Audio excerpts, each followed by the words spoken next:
Hello, and welcome to today's episode of Talk on Things and Stuff, where we are continuing our series examining some issues of racism in the Mormon church history. I've got Yu-Gi-Oh with me, who has decided that he wants to be here, but he doesn't want to be here. It's really obnoxious, but he's obnoxious sometimes. All right, so today we are going to be covering something called the Delbert Stapley letter.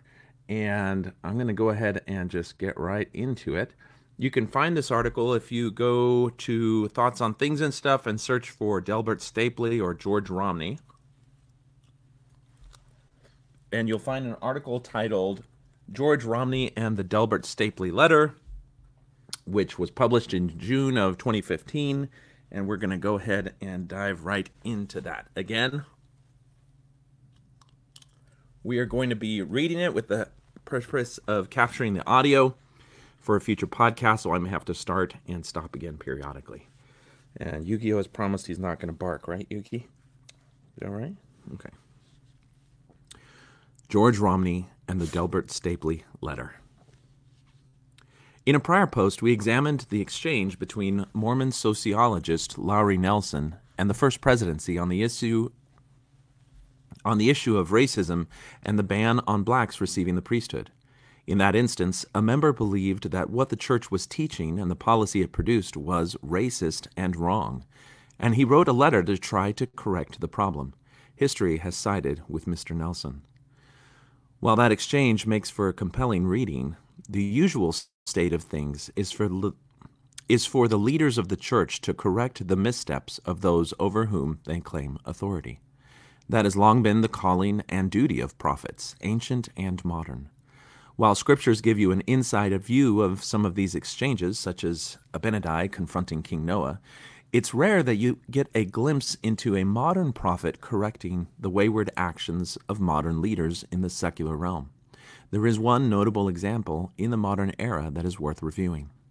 A letter written by Mormon Apostle Delbert Stapley to Michigan Governor George Romney in early 1964 admonished the governor for his mistaken beliefs, for supporting policies which went against God's decrees, and for working towards ends that could only bring greater problems to society. Let's look closer at the context and content of that letter to gain better insight into how this exchange opens a view into the mind of LDS leaders in the 1960s. Background. In 1964, George Romney was the governor of Michigan and one of the most visible faces of Mormonism in American politics. His success as a Republican candidate ended a 14-year Democratic hold on the governorship in the state, and he was immediately thought to be a promising candidate for the United States presidency. Although raised with the Mormon teachings that blacks had been less valiant in the premortal life and were given a lesser station in this life as a result, Romney had experienced an awakening of the humanity and potential of black men and women. He recalled, "It was only after I got to Detroit that I got to know Negroes and began to be able to evaluate them, and I began to recognize that some Negroes are better and more capable than lots of whites." And that quote is taken from memoirs of Romney in The Making of the President. Let's see here. Let's go back up to Despite the teachings of the Mormon Church, Romney made racial equality a top issue in his political life. One of his key priorities as governor was to address racial discrimination.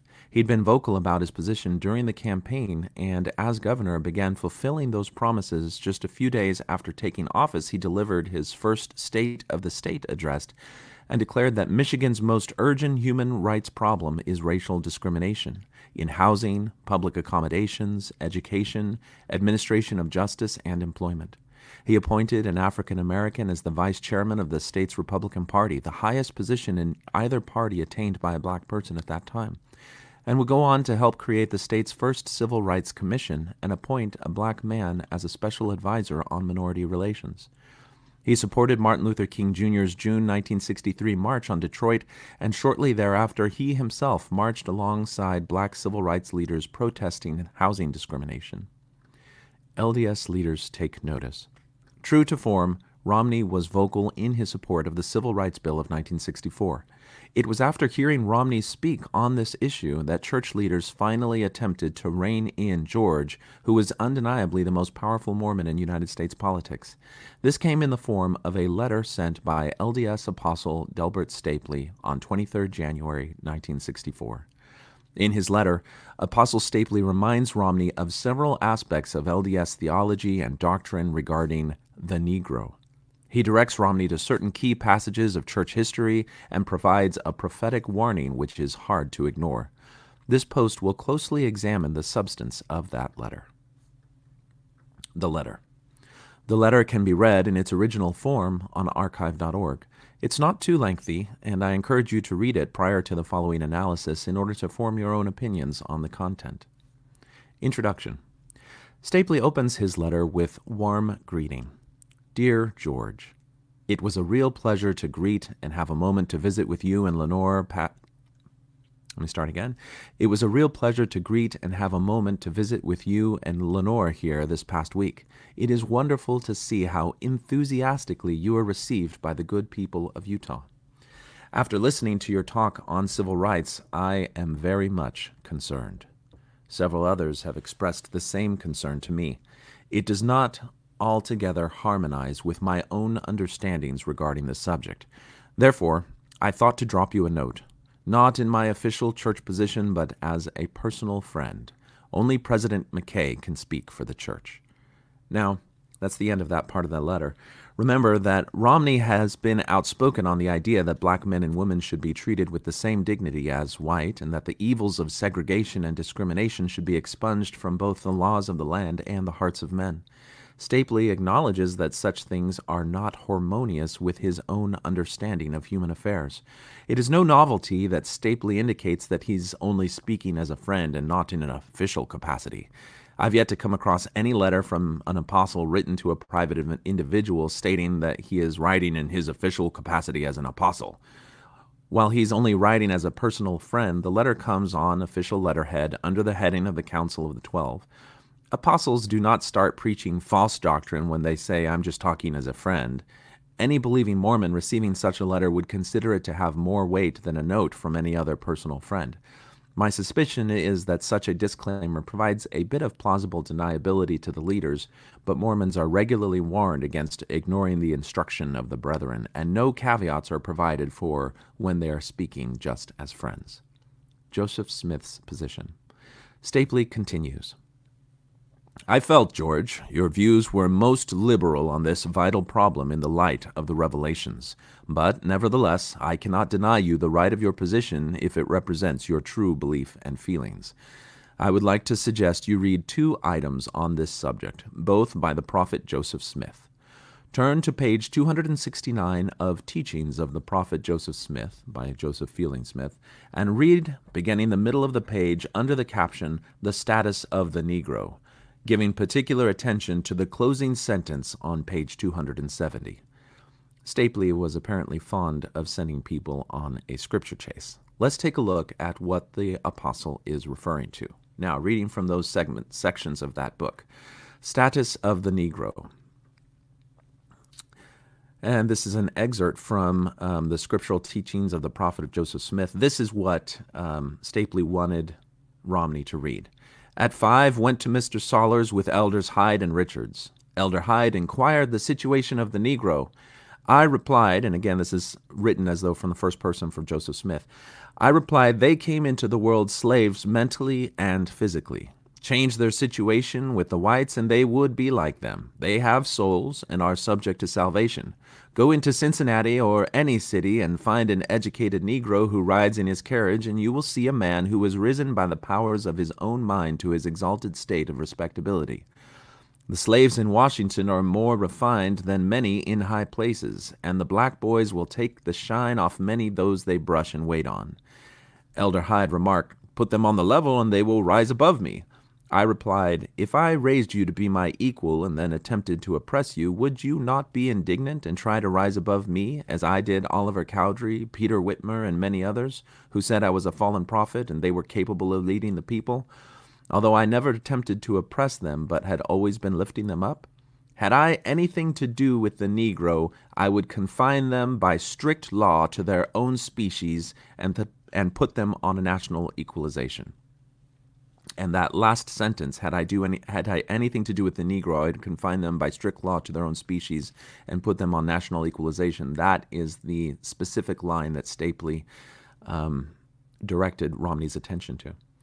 Apostle Stapley is reminding Romney that the prophet Joseph Smith taught that black people were of a separate species and were biologically programmed mentally and physically to be slaves. True, Joseph acknowledged that they can be refined and intelligent, but the fear that they would overtake the whites who had so long opposed them was the reason enough Joseph advocated for laws which segregated blacks apart from everyone else. This is the course correction that Delbert Stapley, apostle of Jesus Christ, is advocating for the anticipated presidential hopeful. The Civil Rights Act, which Romney was supporting, was the very antithesis of the prophet's plan. It outlawed discrimination based on race, color, religion, sex, or national origin. It stopped unequal voter registration requirements and ended racial segregation in schools, at the workplace, and public accommodations. Those are the evils that Stapley was warning against, but he did not stop there. Joseph Smith on abolition. Stapley continued with more reading assignments, again from Stapley's letter. Also, read from History of the Church, Period 1, Volume 2, beginning on page 436 under the heading, The Prophet's Views on Abolition, which article continues to the bottom of page 440. After reading this last mentioned statement by the prophet, then come back to the last paragraph on page 438 and give it some real thought. The letter regarding abolition that he's referring to is the same one which I've previously examined in depth in the post Joseph Smith versus the Abolitionists. Take the time to review that article because it's a stark contrast to the liberal image of the prophet that the church paints today regarding his views on race. Stapley directs Romney to focus in particular on this statement from that letter. Again, this is Joseph Smith writing now. Trace the history of the world from this notable event down to this day, and you will find the fulfillment of this singular prophecy. What could have been the design of the Almighty in this singular occurrence is not for me to say, but I can say the curse is not yet taken off from the sons of Canaan, neither will be until it is effected by as great a power as caused it to come. And the people who interfere the least with the purposes of God in this matter will come under least condemnation before him. And those who are determined to pursue a course which shows an opposition and a feverish restlessness against the decrees of the Lord will learn, perhaps when it is too late for their own good, that God can do his own work without the aid of those who are not dictated by his counsel. That's from History of the Church, Volume 2, page 438. Now, at first it may seem that the apostle is reminding Romney that the blacks are still under the curse and, as such, should be given different status. But as he continues, it becomes clear that referring to this paragraph serves an altogether different purpose: divine death threats. This is made clear in the following paragraph. Reading again from Stapley's letter to Romney. When I reflect upon the prophet's statements and remember that what happened, when I reflect upon the prophet's statements and remember what happened to 3 of our nation's presidents who were very active in the Negro cause, I am sobered by their demise. They went contrary to the teachings of the prophet Joseph Smith, unwittingly, no doubt, but nevertheless the prophecy of Joseph Smith. Those who are determined to pursue a course which shows an opposition and a feverish restlessness against the decrees of the Lord will learn, when perhaps it is too late for their own good, that God can do his own work without the aid of those who are not dictated by his counsel. That prophecy has and will continue to be fulfilled. That's that part of the letter. Now, read that again and consider what Apostle Stapley is actually saying. Stapley is tacitly threatening Romney with divine assassination by pointing out that other presidents who have worked in favor of civil rights and racial equality have met that fate. These were Presidents Abraham Lincoln, who issued the Emancipation Proclamation on January 1st, 1863, freeing every slave in the South and ultimately enacting the abolition of slavery nationwide. He was assassinated in 1865. Then we have William McKinley, who raised an abolitionist household, broke precedent, and named numerous African Americans to appointed offices. He was assassinated in 1901. And then John F. Kennedy. Just months prior to Stapley's letter, John F. Kennedy had made great strides in ending segregation and setting the stage for nationwide change.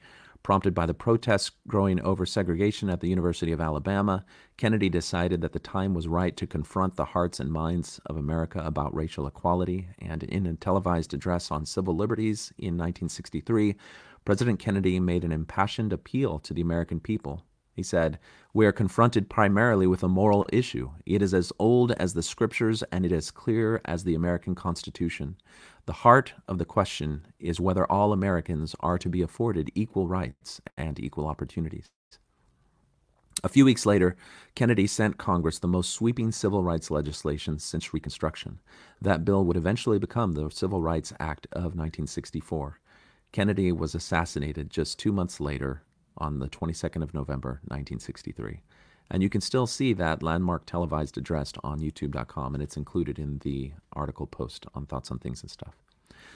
These men of political power had each used their influence to move the country closer to the human ideal of racial equality. The historical reasons for their assassinations are complex. Most people would think that the deaths of these men was anything but divine punishment of God for their noble efforts in civil rights. Stapley is informing Romney that each of these men met their deaths because they worked towards equality for blacks, which he saw as against the decrees of the Lord.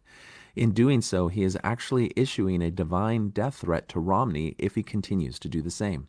Now, perhaps you think I'm reading too much into this. Perhaps he's just using the historical narrative to make a theological point. Stapley continues his letter to remove all doubt. Again, from that letter.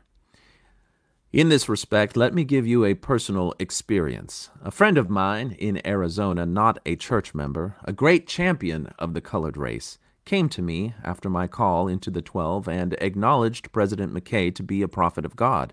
He wanted me to ask President McKay to inquire of the Lord to see if the Lord would not lift the curse from the colored race and give them the privileges of the priesthood. I explained to him that the Lord had placed the curse upon the Negro which denied him the priesthood. Therefore, it was the Lord's responsibility, not man's, to change his decision. This friend of mine met a very tragic end by drowning. He was a most enthusiastic advocate of the colored cause and went about promoting for them all the privileges, social opportunities, and participation enjoyed by the whites." And that's the end of that part of the letter. Here, Apostle Stapley doubles down on the threat by demonstrating that it is not only by assassination that death may come to those who work for equality. Low-level individuals who agitate for racial equality will also meet an untimely demise by the hand of God. This is the real message that Stapley is sending to the presidential hopeful. It is no different than a mafia strongman who points to the past victims of mafia violence in order to persuade a new shakedown target to comply. The prophet is the man. Apart from the threats of violence in each of these examples, Stapley is making the case that it is not through the workings of anyone other than the prophet of the Church of Jesus Christ of Latter-day Saints that any element of equality can or should come about. And then only through the independent actions of the prophet, not through the influence of politicians or activists. This is a theme that we saw in the exchange between Laurie Nelson and the First Presidency as well. It takes on a different dimension when you realize that this is an example of a religious leader attempting to coerce a political leader to change his pattern. Starting again. It takes on a different dimension when you realize that this is an example of a religious leader attempting to coerce a political leader to change his position on a matter of civil policy and law. Separation of church and state, indeed. The proper place for blacks. Stapley, not wanting to be misunderstood, goes through some effort to assure Romney that despite the above truths, black people still have a place in society. Again, from the letter. I'm sure you know that the prophet Joseph Smith, in connection with the Negro problem of this country, proposed to Congress that they sell public lands and buy up the Negro slaves and transport them back to Africa from whence they came. I'm sure the prophet, with his vision and understanding, foresaw the problems we are faced with today on this race, which caused him to promote this program. And that's the end of that part of the letter. Apparently, that place is a country other than the United States, or at least it should have been if the beloved prophet had been heeded. It's remarkable that Stapley would invoke this aspect of Joseph's proposal, since the issue of exporting all blacks out of the country was made prominent by the American Colonization Society as early as 1816, and the group finally dissolved the very year Stapley wrote to Romney in 1964. That group had promoted the idea of exporting all black people out of America and back to Africa, and in doing so perpetuated the very racism that they tried to ameliorate. Hearing a modern 20th century religious leader yearn for the days of black repatriation is a jolt to the senses. Joseph endorsed segregation. Stapley goes on to explain why this idea makes sense to him. Reading from the letter. The statements of the prophet Joseph Smith have been a helpful influence on me because they accord with my own understandings regarding the Negro. I cannot, in my own feelings, accept the idea of public accommodations, the taking from the whites their wishes to satisfy the Negroes. I do not have any objection to recognizing the Negro in his place and giving him every opportunity for education, for employment, for whatever contribution he can make to the society of men and the protection and blessings of government. Yet all these things, in my judgment, should accord with the expressions of the prophet Joseph Smith. It is not right to force any class or race of people upon those of a different social order or race classification. People are happier when placed in the environment and association of like interests, racial instincts, habits, and natural groupings. That's the end of that part of the letter. Now, let's be clear here. Romney simply wants men of all races to be treated equally by government and in the marketplace. Stapley can't accept that idea because it does not accord with his own feelings or those of the prophet Joseph Smith. Keep in mind that there is a case that can be made against government forcing private retailers not to discriminate. The argument goes that such laws override individual liberty on the part of the entrepreneur and increases government interference and control, and over the long run, economics will drive entrepreneurs towards desegregation because a businessman who segregates based on race limits their market share and as society progresses will simply marginalize themselves towards irrelevance.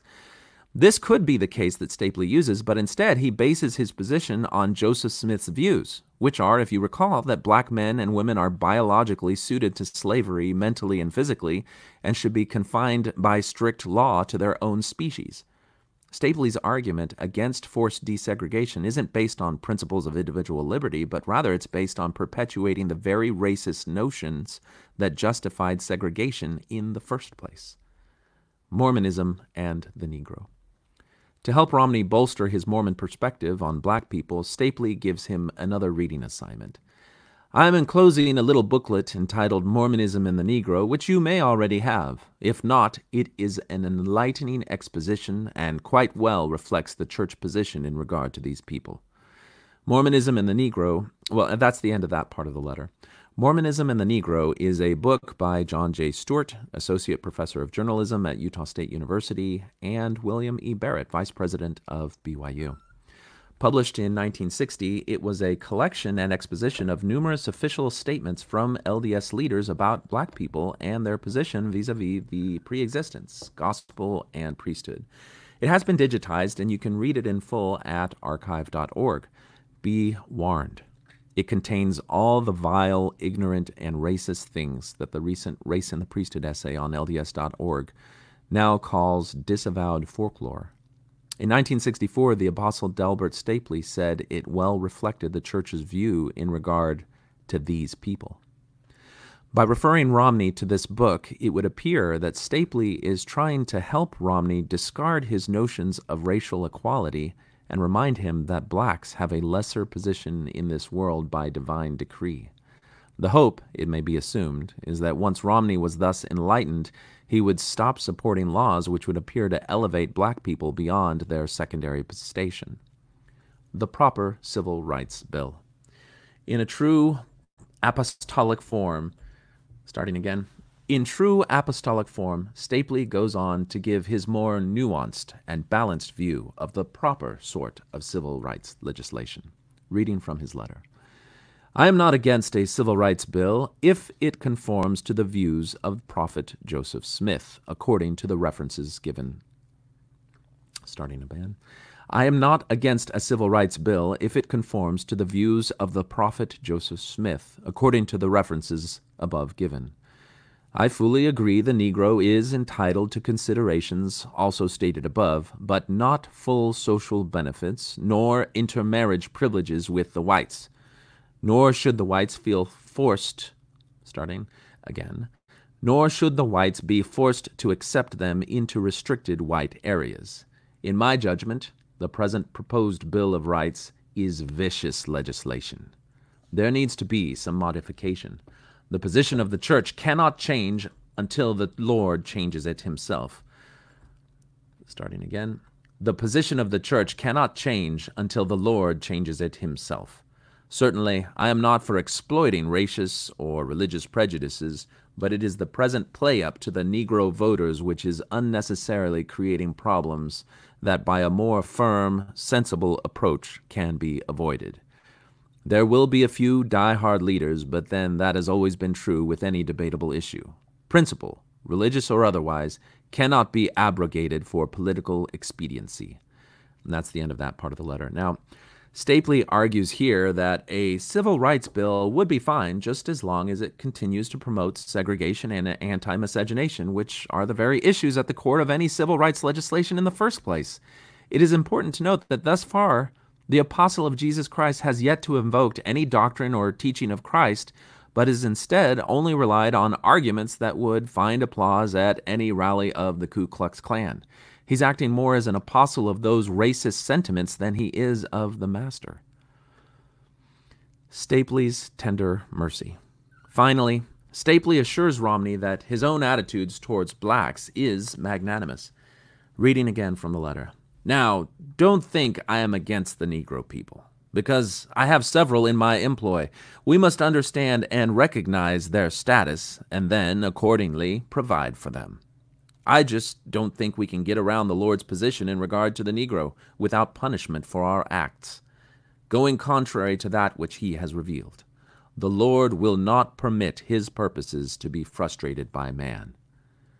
That's the end of that part of the letter. If the fact that one employs a black person is evidence that they are not racist, then the slave masters have been unjustly impugned in the pages of history. Stapley's statement here is so blindly racist that it's almost comical. In the same paragraph that he provides shallow proof that he's not against black people, he reinforces the idea that they have a lesser status, which is the duty of the white men of power to provide for them.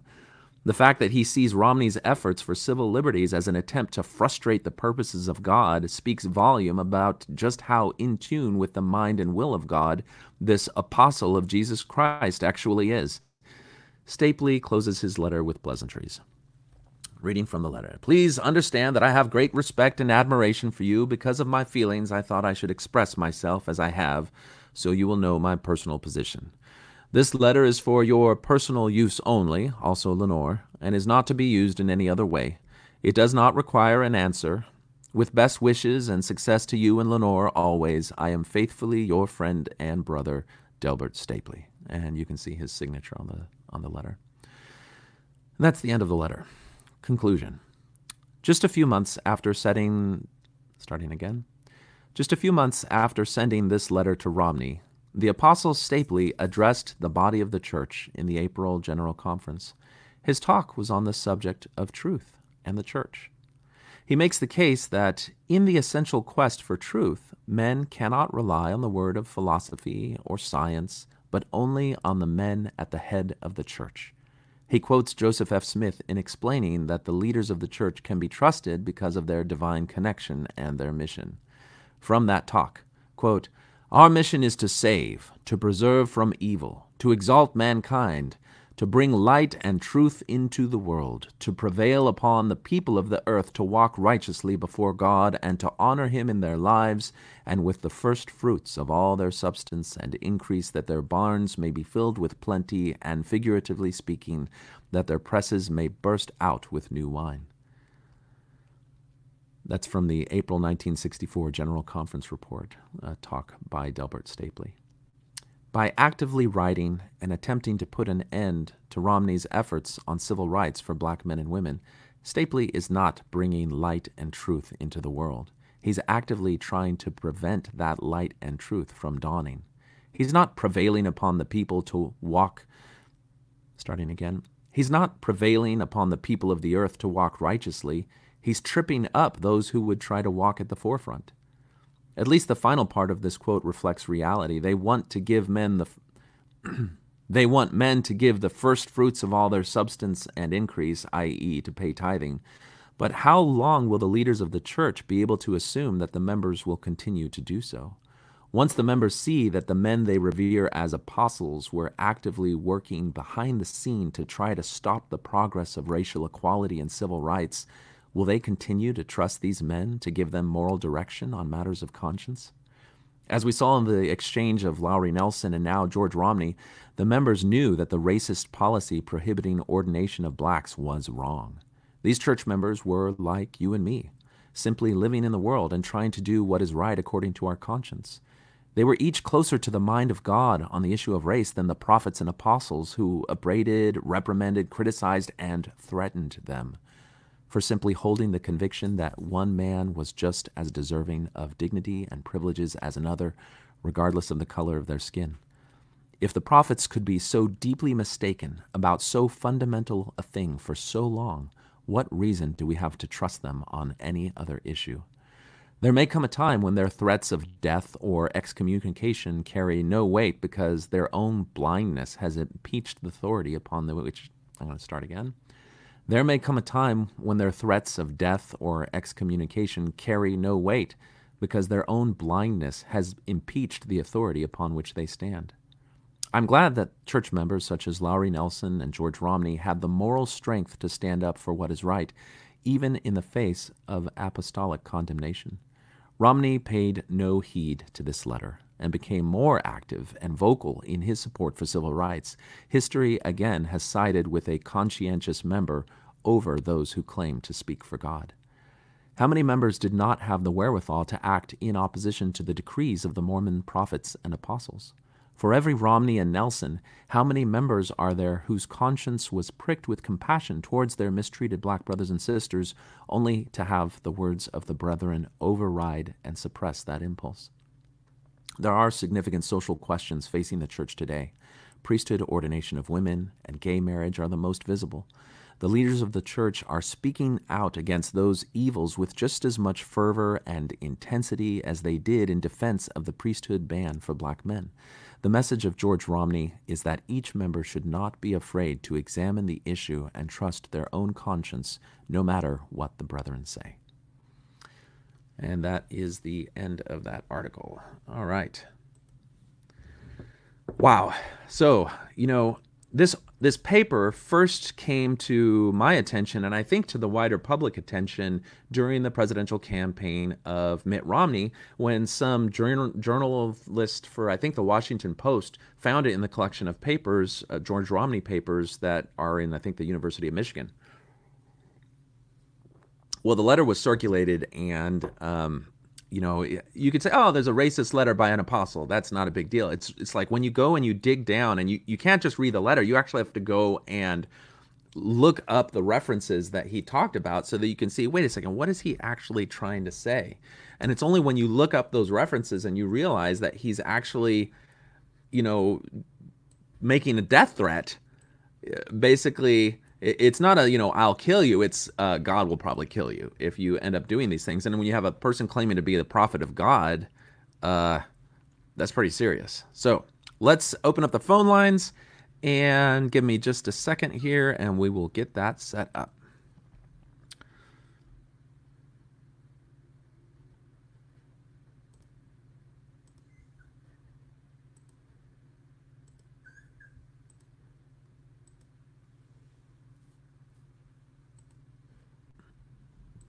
All right, so phone lines are open. The phone number is 210-422-2222.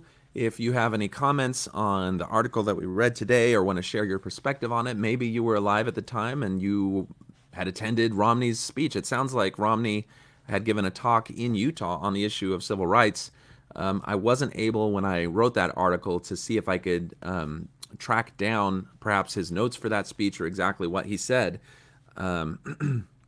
At some point, I'd like to make kind of a trip to the George Romney papers and see if I can find the text of his speech, so I know exactly what Stapley is responding to here, as well as if Romney ever actually wrote back to the apostle, because that would be very interesting. All right, so we've had some comments. Let's take a look. All right. So we have one person saying the Mormon Church is not a church. It's an Illuminati organization pretending to be a church. The administration and leadership are Satanists and black magicians. Of course, they deal in fear and threats. So, when you start working in talking to people about the church and the critical perspective on the church, you come across people who make very remarkable statements like that. The church is involved in the Illuminati and Satanism and all these other things. And honestly, you just lose credibility because if you grew up in the church, you know what it's like to be a member in the church, and that is not what you're involved in. And it's far more plausible, and it explains things far more reasonably just to understand that people who get elevated in position in the church end up just finding themselves with more incentives to stay and to believe and to operate as though that authority was real. All right, so we have our first call. Hello, you're on Talk on Things and Stuff. Can you hear me? Hi, can I speak to Cindy? Aha, so you are, if you can take me off your call list, you've got the wrong number. All right, that's that. Anyway, as I was saying, you end up losing credibility. It's far more effective to point out abusive behaviors, false teachings, racist, hateful teachings, and why they're racist and hateful, and the types of manipulations that happen. If you can point those out and explain why they're wrong, and perhaps provide parallel examples in other organizations as to why the church's approach to certain things are wrong, then it serves two purposes. Number one, it shows that there's an absent moral foundation of the men in charge of the church. But number two, it also starts to build up a moral framework for your own way of thinking and for your own approach to things. If your journey out of the church is informed by moral principles that the church violates, then it starts to develop and build a moral character and a moral standard in your own mind and heart, so that when you go out and interact with other groups and organizations, you can identify those problems. It would be naive to think that you could simply leave the Mormon church and then go to any other religious congregation or Christian congregation and it's going to be fine, because there are religionists who do abusive things and who take advantage of people all over the place. The Mormon church is not the only one to do it. And your journey out of the cage of Mormonism should be accompanied with an education and a moral framework and a discerning mind and eye, so that you can identify the same types of manipulations in other organizations. And it's not just religious organizations. You can find political organizations, even employment environments. There are even like karate clubs that in the past have adopted these things and taken undue influence over the lives of their members. Even family relationships, the types of problems that you see in this institution are not unique to the institution. So don't lose credibility by going to extremes.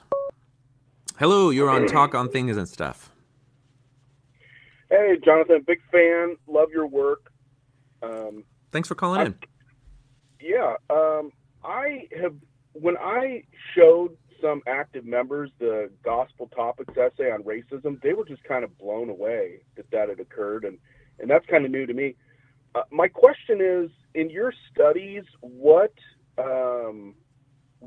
sources like this Stapley letter show I mean, I know there's quotes by Brigham Young that are very racist Yeah. and other things. In your, sort of, I'll take your answer off the air, but in your study and readings, like, what sources and references do you think show that institutional racism, that it wasn't just, I guess my question is, it wasn't just that they were denying them the priesthood, they were racist, Yeah. the Yeah. Well, I mean, I think if you want to, you don't have to go and say, I want to find the racist stuff of the church. You just have to say, I want to find documents where the church addresses the issue of race. Because that just, anytime they treat the issue of race, you'll find the threads of racism, because they were rooted in the wider mentality of racism that existed in the 19th and the 20th century. And so, when slaveholders in the South were using biblical justifications to justify slavery, they appealed to certain theological principles that they could root in the Bible. Well, Mormonism adopted a lot of those. And so there's a book called The Documentary History of Race and Mormonism, or something like that. I think Newell Bringhurst is one of the authors. You can search for it. I'll put a link on it here so you can see it. And just like any documentary history series, it basically just gives you the quotes and the excerpts from every historical document that can be found about the church's intersection with race.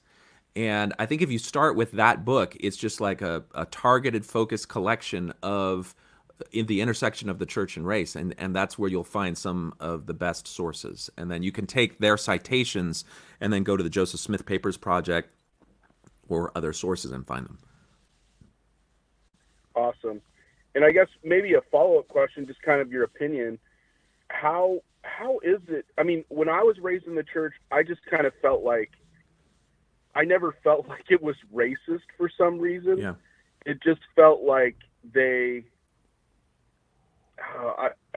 I mean, how has the church not developed this reputation? How have they managed it that they've just basically closed that door and members today just don't talk about it? Well, I think, yeah, there's definitely two sides to that. So if you were to go to anyone outside of Mormonism and say, is the Mormon church racist? Then I think an overwhelming majority would be like, yeah, they, taught about this crap. It's just like you and I, I grew up in the church. I did not feel racist. I think there was, now again, if you talk to a sociologist, they're going to have a totally different definition of racism, because they're looking at systems and institutions, and you can be you can never say a hateful thing, but they'll still put you in the category of racist because you enjoy white privilege and things like that. I'm talking specifically about intentional personal racism in terms of how you view yourself and how you treat others. So that, being raised in the church, I never felt like that. I never felt like black people were worse or less capable or intelligent, and I wasn't given constant information about that. Now, I did occasionally hear people talk about fence sitters, but it was never explicitly pointed to look at those black people over there. Their souls were that. It was just more of this concept that existed in the church that was some of these cobwebs of racism that still exist.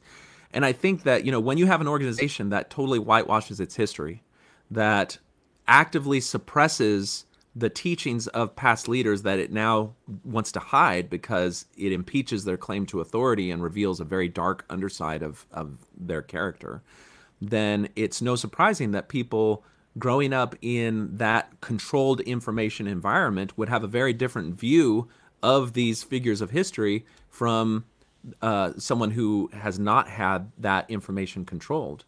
And so I think that kind of explains to me, when I look back on it, why I was blindsided by the racism of the church. I had no idea why, if I encountered someone and they would say Mormons are racist, I'd be like, what are you talking about?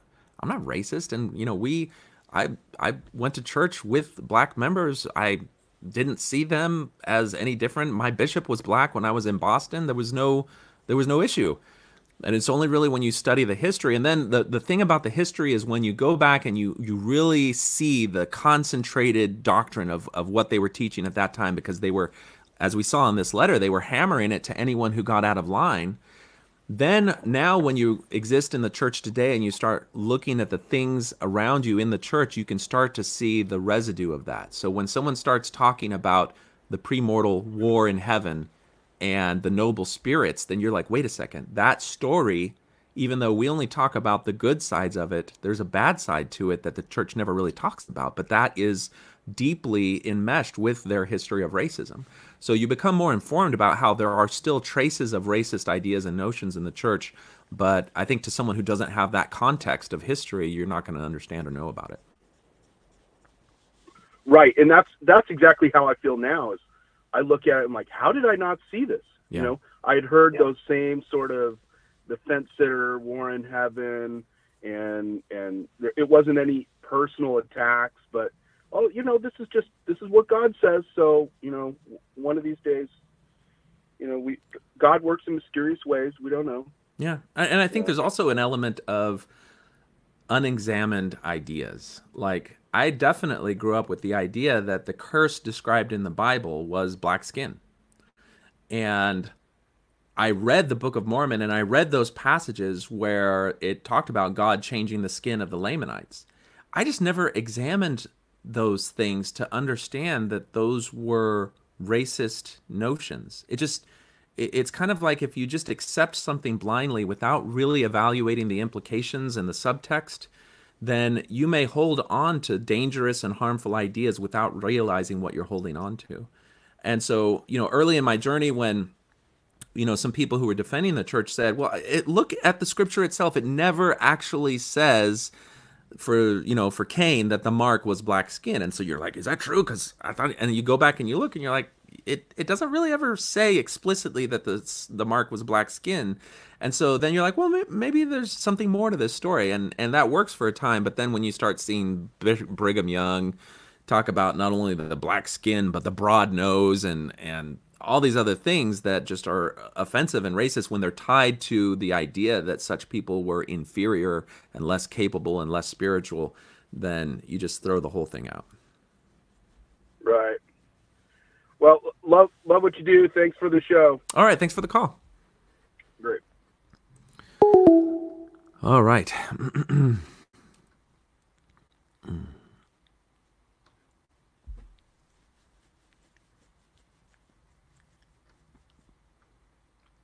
All right, so Rob Barron says, this topic is one through which many alive now lived, and one for which clear and abundant documented history exists.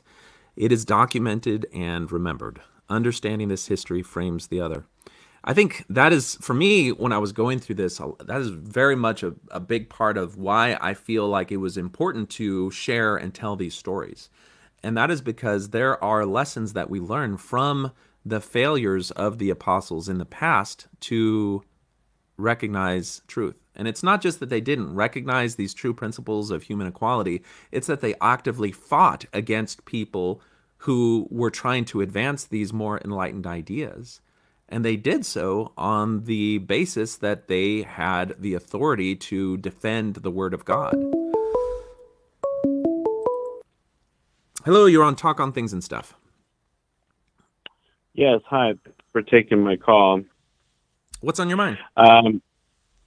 So, talking about race and the priesthood, I think the first aha moment that I had when I realized there was something really bizarre and strange about the teaching, because I grew up in the church, I served a mission, I went to Colorado on my mission, I spoke Spanish. I did the whole thing, you know, I was in the church my whole life, but I think the real aha moment that I had was when one of my best friends married an African American, and she had just been a convert to the church, and she was having some serious questions about blacks in the priesthood. And my friend, who had also served a mission, had also grown up in the church, just couldn't seem to really answer her questions to a really satisfying, I guess, feeling or explanation. He kind of pulled me aside one day and said, hey, you know, could you talk to my wife? You know, and answer some of her doubts. And I was like, sure, you know, I'd love to help, or in whatever way I could. And I realized that when she was starting to ask me all these questions, like, you know, why was the priesthood taken away for so long? Why, you know, why were we, you know, she was talking about herself and everybody else that was African American. She was like, why was that a sort of like, it seems like it was a punishment. And then I thought to myself, you know, I started to see myself explaining things that weren't really justified. And I remember even, you know, and I cringe looking back at how I would justify things in my mind, and I would say stuff like to her. And I remember one cringe moment was when I said, I remember telling her, like, well, the reason was because, you know, God didn't want to give the priesthood to a suppressed race, and they were suppressed in many ways. So how could you bless someone and actually partake of the blessings if you couldn't, you know, bless people's lives with the priesthood? And I'm just like, looking back, I'm like, you're such an idiot, because the priesthood was there to bless people's lives, to be able to bring peace, happiness, love, understanding, and you know, blessings to the human race. So why wouldn't God, that was the real question, why wouldn't God give the priesthood if it was real and if it existed for that purpose? Yeah. And so looking back, I mean, obviously I don't want to take so much of your show's time, but looking back, I realized that my first aha moment was, I'm only speaking hot air. There's no, because she said to me, like, do you have any documentation? Do you have any articles that explain that? Do you have anything that I could read that will tell me that what you're telling me is an answer from God through your priesthood leaders down to us? And I said to her, no, we're just, you know, it was very, very hard to explain away any to justify my answers, because I was basically just trying to defend a institution that was, when it came down to it, the bottom line, it was just racist. It was racist. It was an institution of the times, just like any other institution. And there was no justification for them doing that. And I think the last thing that I'm going to say is, before I, you know, don't take too much time from your show, is that it also didn't make sense, the articles of faith. I mean, especially number 2, I think I had another aha moment while trying to research for this friend of mine, where it says that basically, you know, we would pay for our own sins, right? Yeah. And that if you made a mistake, or if you made a sin, you would pay for your own mistakes. But then I thought, well, if that's true, then why is the African American race paying for other people's mistakes and having the priesthood being taken away from them? Because that just doesn't make any sense. I'm like, yeah, I mean, you're talking, if it's a curse that goes down, and so you're now in a lineage of a curse, you're paying the price of something that, you know, Cain did a long time ago. So why is that the case? On that particular point, I think when you go back and you look at it, and I wrote an article on this, but I think that the story that we have now about fence sitters in the War on Heaven is meant to address that exact point. Because prior to that, people could ask this question: why would the curse make descendants pay the price of somebody who was before? And that's where, if you bring in the narrative that each person who was born into a black body was specifically born into that body because of being less valiant in the premortal life, then now you can reconcile that notion, because you can say that their position in the cursed people was a just reward for their less valiant behavior in the premortal life, and it answers that. Now they are paying for their own sins. It's just sins that they can't remember from a time beyond the veil. And that is just so absurd to me. And Yeah. and the response that I had for those people, because I did have a friend tell me that when I was starting to really question the doctrine and the teachings, and I said, do you have a doctrine like that? Do we have an explanation? Do you know where you got that rationalization from? And he's like, no, I really don't. I'm like, so that's just you Yeah. assuming and making excuses for an institution that wants you to be in that position to defend them because they have no explanation for that. Yeah. And he was just like, yeah, you're right. And I'm like, look, let's stop making excuses for things that are not supposed to be excusable. And I think that's where my quote unquote, according to a lot of faithful Mormons, downfall became, because I'm like, I'm standing up for something that is wrong. Yeah. And you should be too, but the reason you're not standing up for it is because you have these warm and fuzzy feelings that tell you it's true, but you also need evidence for that. And this is your evidence to stand up for something that is wrong, that should be wrong, and you're not doing it. So anyway, love your show, and I'm going to continue listening, but I just thought I should input that. Well, thank you very much for your comments here. So there's something that he mentioned there that brings to mind, you know, when you find yourself really kind of just you have to really contort your mind and your conscience to defend the truth when you're a Mormon. And there's a video that you can find on the Thinker of Thoughts web channel called Mormonism and the Bending of the Soul, which talks about this idea. And it's the idea that it's not just in Mormonism. Any group that people find themselves in, where the group really defines the nature of your soul, the potential of your eternal existence, carries a very strong psychological hold on the minds of the members, and it subverts your higher values. It places the teachings and the integrity of the group as your higher value.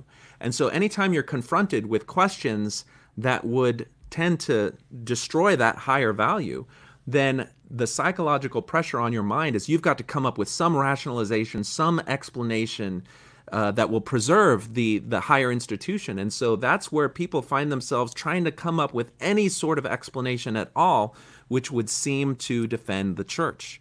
And at some point in that process, you'll cross a threshold if it continues, and you say, wait a second, is this, you know, can I hold on? Can I destroy my own conscience, my own reasoning so much that just to hold on and preserve this? And for a lot of people, that's that moment where you flip the switch and you say, well, wait a second, what if I just consider the possibility that the church is not true, or that the claims of Joseph Smith were wrong?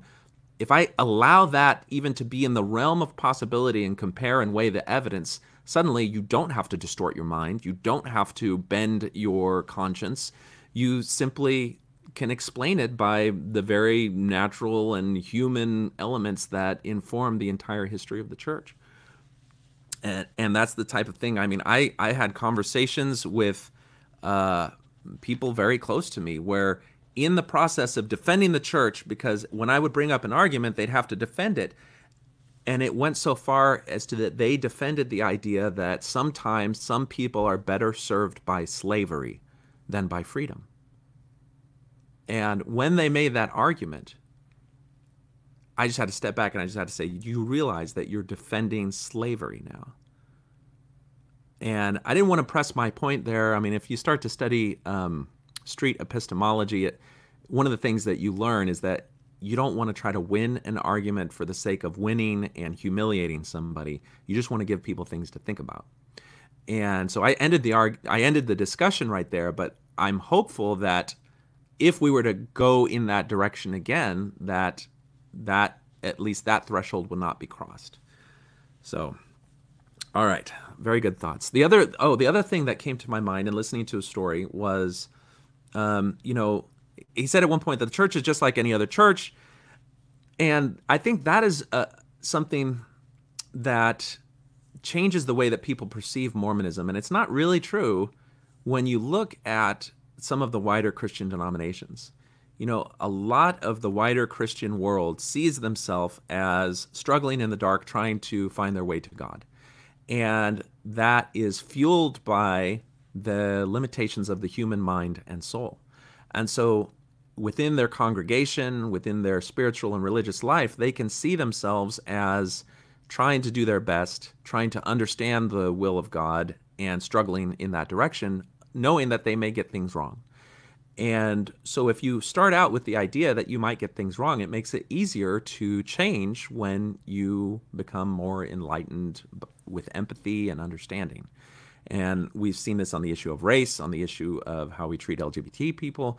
But when your organization claims to have the truth and a direct line and communication with God and tells you that certain perspectives and certain aspects of the world are how they are because God defined them to be so and they represent God, then it becomes much harder to change because you've already been handed the truth. And the men who handed you that truth claimed to be the spokesperson for God. And so one of the themes that anytime you start talking to in particular black people in the church. So if you watch the Saints Unscripted, what used to be Three Mormons, one of the young men who's their spokesperson is named Kwaku El. And he's gotten a few episodes that deal with the subject of race. And his defense of being a black Mormon is, hey, listen, any institution that I go to is going to have a history of racism. So you can't just point to the racism of the Mormon church and say that that means I can't be a black Mormon.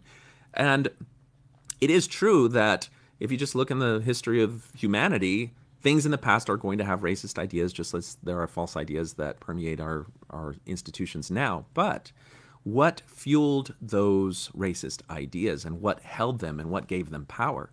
In the Mormon church, the things that fueled and held those racist ideas were the claims of the prophets who endorsed them and attributed them to God. They were fueled by the same principles which find parallels in the Book of Mormon, which is supposed to be the most correct book on earth. Because if the curse of Cain changed Cain's skin color, then the parallel is that the curse of the Lamanites changed their skin color. And so we find an endorsement of that idea. And so the difference between the Mormon church is you have men claiming to represent God who give power to those racist ideas. And their claim to speak for God is what sets the Mormon church apart. If the Mormon church, and you can go and you can look at the King Follett discourse by Joseph Smith. Joseph Smith relied very heavily on the reason that you needed to follow him rather than any other pastor was that he actually told you God's truth. And he said, if I don't teach you the true nature and character of God, I may as well sit down and be everybody's friend, and nobody has any reason to hate me, and I can be just like any other Christian pastor because I'm just going off of my own understanding. But I'm not. I'm Joseph the prophet. I'm giving you God's word. So the difference between the Mormon church and these other churches, if you acknowledge that, okay, well, they were just racist, they were speaking those racist things, well, then you're basically removing the reason that the church existed in the first place.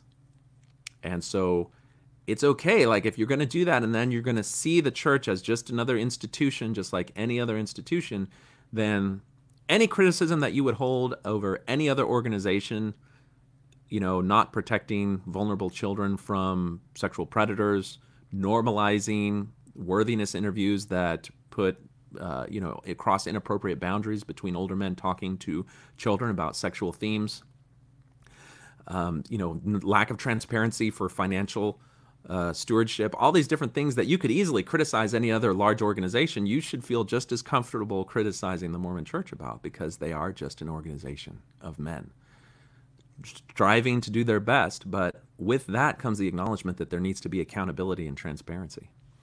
All right, so let's see. Any other comments?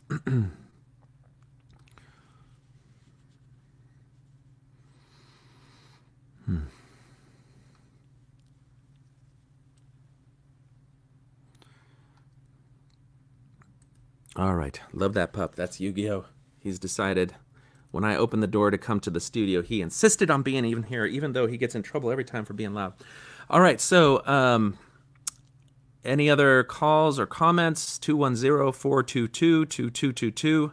I'm trying to decide if we should go ahead and in the next episode do the final Stuart Udall sequence, or I guess there's one more thing that I think we should cover, which is Joseph Smith versus the Abolitionists. And it's alluded to in this article when Stapley points Romney to the words of the prophet Joseph Smith regarding abolitionists and his position on segregation, that's a really important letter to look at, because you'll find frequently in people who defend Mormonism today, they'll say, Joseph Smith wasn't racist. He taught all of these enlightened things, and then the Brigham Young is the one who was the real racist.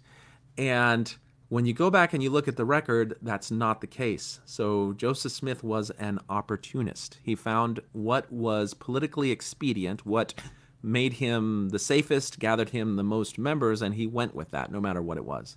So if he was in an environment where there's a bunch of emancipated slaves around and that could increase the status and standing of the organization, he went with it. But then when the community around him were up in arms and started to be critical, then he allowed that idea to be repudiated. And but in his letters, he talks about his theological understanding of it. And it's true that it's not as black and white as Brigham Young's perspective. There is nuance there, but the details of that nuance reveal his thoughts. And so I think it might be worth examining that. So we've got a letter here. Let's see. The discussion is good until you blame Joseph Smith for polygamy and anti-black policies of Brigham Young. Since all the documentation is available to prove that Young killed Smith, why not tell the truth?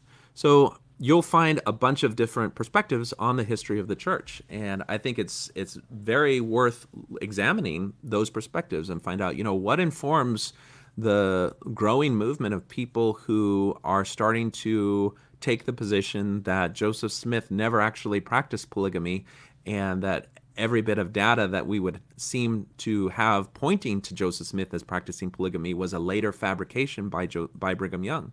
And that's not a new perspective. That's a perspective that early on the reorganized Church of Jesus Christ of Latter-day Saints, the one that Emma Smith and her son Joseph Smith III were a part of, that was a perspective that they held early on. And I think it's worth going and examining those arguments, because there's some significant things that they point out, specifically that there were changes made to the Journal of Joseph Smith when it was eventually published and included in the history of the church that seemed to completely contradict what Joseph Smith actually wrote in his journal. And so it's worth wrestling with that. And I took a look at all of that data, and I ended up coming to my own conclusion. And I still hold to the perspective that Joseph Smith did originate the teachings and practice of polygamy. But I can understand why people take a different perspective on it. The evidence to me was not convincing, though. I see Joseph Smith's journal as a performance piece, and he repeatedly said that he could provide his journal, and he intended it to exonerate him of accusations. So since he knew that the journal was going to be made a public piece to try to prove his innocence, then it's consistent that there would be things misrepresented there. And I think that the extent of conspiracy is far greater if you take the perspective that Joseph was never involved in polygamy than the other way around. But I can understand how people have a different perspective. Now, on the issue of whether or not the racist ideas and teachings started with Brigham Young or Joseph Smith, I think Brigham Young certainly turned them up to 11. But you'll find the seed of the rationale that Brigham Young used for his endorsement of racist ideas to be absolutely conveyed in Joseph Smith's own writing. And so maybe that would be that would be the article that we'll do next. All right. So let's see here.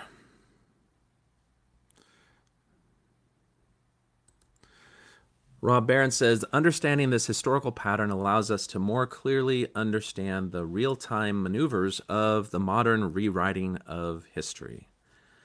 And I think that's absolutely true. If you didn't have journalists who dug into the collection and papers of famous Mormons in the past, finding letters like this from apostles, then this whole underbelly of the secret racism of the apostles would be lost to history. And so, when you see that the brethren and these positions of power and authority are doing these things behind the scenes, it really reveals the nature of the church. And the modern version of that, I think, is going to be different.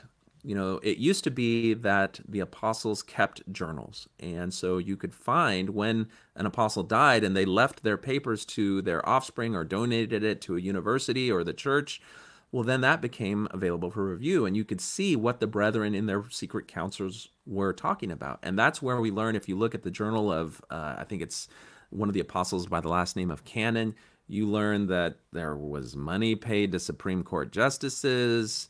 There was, they reinforced the notion that the penalty of death was part of the oath for members coming into the Council of 50. There's all these kind of embarrassing things.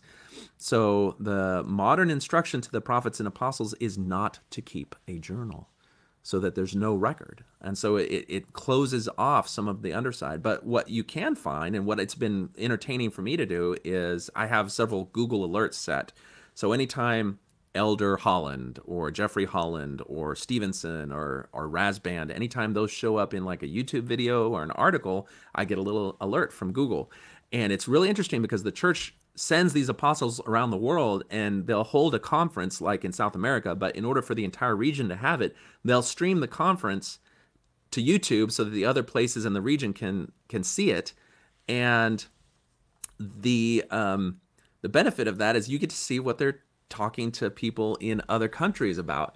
And they say, you hear them talk about things to other parts of the world that they would not necessarily talk about in America. So if you follow the Thinker of Thought's YouTube channel, anytime I find a talk like that, I'll go through it and I'll pick out the interesting tidbits that they talk about. Recently, Elder Holland gave a talk where he talked about what happens if a husband and wife are sealed in the temple and then the husband dies, and then the wife should get married again, but she can't get sealed again. And if she has kids with the next husband who's not sealed to her, those kids are actually sealed to the first guy for the eternities. And his answer to that is, we don't know what's going to happen. God will fix it. God will sort it out.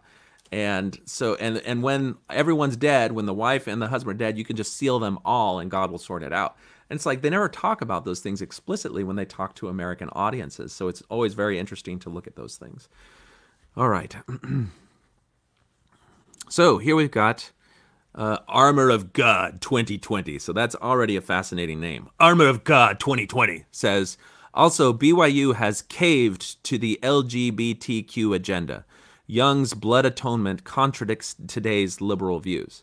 So there is a phenomenon that has happened, just like when the church gave the priesthood to black people, and that is that there is an element which has a more fundamentalist perspective on the church which becomes radicalized. And so people who believe that the church is wrong to be more accepting of gay people see that what the church is doing on the campus of BYU, where they're now allowing students to hold hands, to kiss, to date same-gender couples, they're seeing that as a betrayal of the principles of the church, and so they're being more vocal about it, and they're basically condemning the church for submitting to the world. And you can find echoes of that in the Book of Mormon, where, when you look at the people of God in the Book of Mormon is basically just a whole bunch of stories of the people of God gradually drifting away from the principles of God and then getting humbled and repenting and then going back in God's good graces and standing. And so they would look at the church today and find parallels there and feel that they need to stand as the prophet Abinadi, speaking truth to the powers of evil. It's a little scary when you see them going back to blood atonement, because the blood atonement doctrine, which was taught by Brigham Young, was one which taught that the sacrifice of Christ was insufficient for all sins, and that you could actually, as an act of love, shed somebody's blood to help them atone for their sins that are not otherwise forgiven. And it's a dangerous theological principle, which when you put it in the minds and hands of religious extremists and fundamentalists, gets acted upon. And that's how we got things like the Mountain Meadows massacre. So, Armor of God 2020, I'm glad that you're sitting in and listening to these discussions, and would definitely encourage you to continue your search in church history and just make sure that the foundation of the righteousness that you are trying to proclaim to the world is legitimate, and that you're not mistakenly taking baseless principles that are rooted in false claims of authority and trying to perpetuate those. So best of wishes on your journey in that regard. Thanks for commenting, though. Okay, so with no further calls, I think we will go ahead and close it down. I will, unless you want to call, this is your last chance to call. Somebody's trying to tell me to take the number and put it on a ticker so that we can see Yu-Gi-Oh. I could do that. Hold on. Let's see. Boop, boop, boop, boop. And all right. Yu-Gi-Oh, do you see that? They're trying to get, what are you doing, huh? All right. Okay. Well, this is your opportunity to call. If you don't call, then Yu-Gi-Oh will be happy, because then he gets to go and have treats. Yu-Gi-Oh, you're showing everybody your butt. Don't do that, Yugi. All right. Okay, so let's go ahead and shut it down. So thanks for calling, everyone that participated this time, and until next time, this has been Talk on Things and Stuff.